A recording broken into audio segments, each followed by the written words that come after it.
All right, so let's get back into this.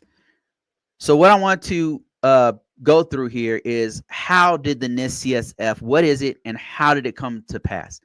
Governance, the NIST CSF is it's like a common body of knowledge for governance, risk, and compliance. That's why I wanted to start with this one as a great roadmap that is going to be really, really good for anybody getting into this industry.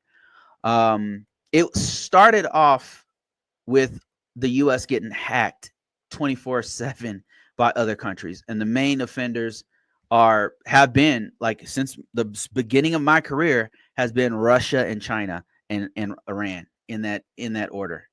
Um it's no secret. You can look it up, you can Google it. It happens a lot, like especially being in if you're in certain spaces that have more sensitive information, you hear about it almost every week. Something's happening. It's crazy.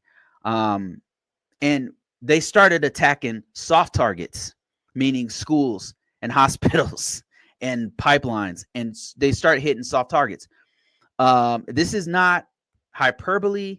This is not um, this is not conspiracy theory. This actually happened, right? And I don't know, like maybe we're attacking them too. I don't know.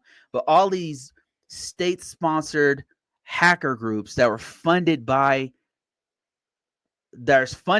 governments, right? They have government funding to attack infrastructure of the US. This started happening more and more towards like the mid to early, the early 2020s. So 2011, you'll see this huge spike in the number of threats and number of vulnerabilities, and specifically something called APT, or advanced persistent threats, that are very advanced, from very smart, very skilled hackers that are infiltrating different parts and pieces of soft targets in the United States.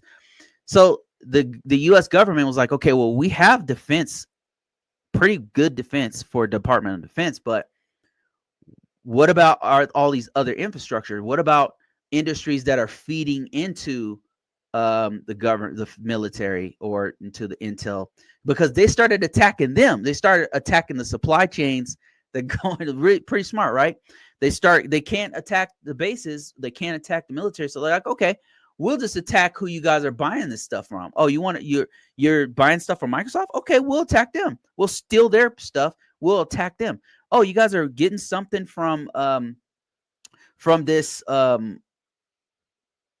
malware site. Okay, we'll attack them. So, and then they started attacking schools and hospitals and all kinds of stuff. And so in 2013, the president had something called Executive Order 13636. And the impact was that they created the NIST CSF based off of that. And it was designed to protect organizations. It's designed to protect organizations, any organization, not just the military. Because the NIST 800 risk management framework, NIST 800-53, NIST 837, all those are used by the federal space in the US. It's very, very robust. It's hard to do. It's very expensive. So the military, intel, all these giant federal organizations and departments, they can do it. They can implement it, and they have to implement it, something that robust. But small mom and pop organizations, maybe it's a medium corporation that's supplying, I don't know, some software to the federal government. So I don't need to have that level of depth. And or maybe it's a school or something, or maybe it's a manufacturing organization. They don't need the NIST 800. It's sometimes it's a little bit too much. So NIST CSF is actually perfect for them because it's small enough for them to actually implement it. So it's adaptable. It can be integrated. It's global. Like a lot of countries, I shouldn't say allies anymore. A lot of countries use this NIST CSF because it's just really useful. So Canada uses it. I've seen it they'll cite it in their documentation. The EU, they use it. Um, they'll use it, they'll cite it, or sometimes they'll reference it. It's really great as a reference as well, because there's 6 core functions of it, and these are basic things that every organization needs to do. Things like govern, that's information management. Things like identifying what's in your organization, what are the important parts in your organization, whether it's software, hardware, protecting all of those assets, all of those important pieces, detecting any kind of anomalies or things that are happening that's not supposed to be there, and then responding to threats. Like something happens, there's an incident, you have to be able to respond to it and then recover. Like let's say a system goes down, not just hacked, but maybe there's a natural disaster or something like that. Organizations need to do all these 6 things in order to have a pretty robust method of keeping their data available.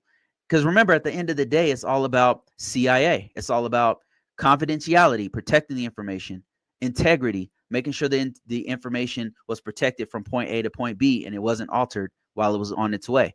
And then, of course, availability.